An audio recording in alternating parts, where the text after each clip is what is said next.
Greetings and welcome to another episode of Wine and Wisdom. I am Dr. East. Get ready to sip, savor, and elevate your minds because you've got the wine and I have got all the wisdom. I am ready for a Q&A edition, so let's get right to it. I have two questions that I'll be answering today, so let's start with the first one. Is it okay to date casually while I figure out what I want long term? Okay, is it okay to date casually while I figure out what I want long term? First of all, yes. It's absolutely great to date casually, but you need to have some standards and some boundaries about how you're going to date. Okay, first of all, be honest. Be honest about what it is that you're looking for and be honest about your boundaries because those have to be rules that you have in place. See, many times we get out here and we start dating and we don't even know exactly what we want because we're too busy trying to fulfill a need. And a need is a bit more aggressive than a want because when you have a want, you have a choice. I may want this, I may want that, but when you need something, then there's a desire and a craving for it, which means you can't live without it. And that's not where we want relationships to be. You need to be able to live without the relationship. You need to be able to live without the person, but you choose the person every single day. You would rather not live without the person. So you need to, first of all, be honest about what it is that you want in this casual dating and make sure that you're bringing those things that you're requesting to the table. Okay. Secondly, being casual doesn't mean being careless. So that doesn't mean, and this is not me talking about promiscuity because you're grown. You're going to make whatever choices that you want to make, but just make sure the people that you're making choices with know that you're making those choices.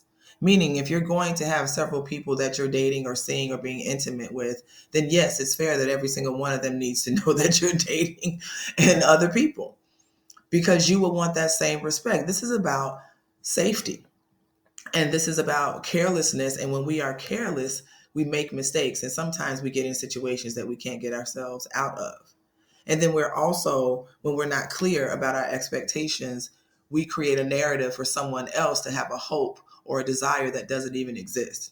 And then when you break that hope and desire, you get what I'm saying? People's feelings are volatile. So you don't want to play like that. And then thirdly, you want to take your time. Remember, you're just dating. It's casual.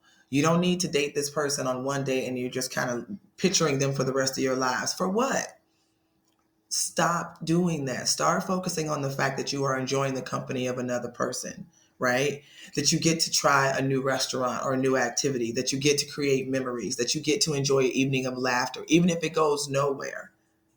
Date the person for the moment that you're in, not for the future that you think you're trying to create, because that future should really be focused on you anyway. So yes, date casually, have a good time while you're trying to figure out what it is you want, but be honest that that is the journey that you're on. And trust me, there are people, men and women, that are on that same journey. So just join forces instead of not keeping it 100. All right. So second question. How do I keep the spark alive in my marriage after years together? Okay. So I know, marriages sometimes reach what they call the 7-year itch or the 10-year milestone or whatever. The bottom line is, in order for you to keep a marriage healthy, you have to continue to do the things that you did when you fell in love in the first place. You have to date each other.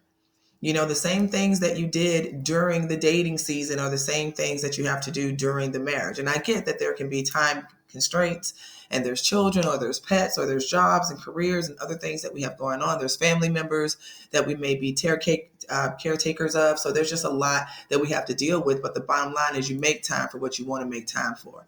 And if that person is someone that you desire and you love and you want to maintain that love and desire, you're going to continue to put the same effort that you put in the beginning, in the middle, and in the end. So you both have to continue to date each other. Next, you have to communicate, meaning if the emotions begin to shift or there's fears or concerns, you have to use your words. Your mate is not a mind reader, okay? So they're not going to be able to tell how you're feeling just by looking at your face every single day, okay? You have to be vocal and verbal about the things that you're going through and experiencing. And also that communication means in loving ways. Let's say you're not a person of words. Write a note, leave a letter, leave a sticky note, write them an email or a card if you're more digitally inclined. There are too many ways of communication that are out there for there to be any excuses about why we're not communicating. I think it's about finding creative and fun ways to communicate, whether it's leaving a little note on the windshield wiper or whether it's leaving, a note in their lunchbox or in their book bag. Whatever that is, it's about you maintaining that connection and you letting that person know and in no uncertain terms that they are loved and you care for them. Of course, physical touch is always going to be a bonus, right? So we want to make sure our physical touch is on point, but I'm not talking about sexual touch. Physical touch can just be holding hands, right? Or, rubbing each other's feet or rubbing each other's shoulders or just sitting next to each other and touching skin. That's what physical touch can be, or just hugging throughout the day or little, touches of care or concern, because sometimes as we're passing ships, we forget to connect with one another. We forget to hug, we forget to touch, we forget to stay connected. And then lastly, maintain your individuality. Absolutely. Even though we're talking about dating each other, communicating with each other, touching each other, I'm also saying separate and have your own space because it keeps your individuality intact, which keeps your relationship intact. Why? Because the two of you were two individuals before you got together. And so you have to maintain certain aspects of your individuality in order to be able to balance the aspect of you and your romantic relationship or with your partner, because those things were always there when the romantic relationship was created. And so that balance is necessary for you.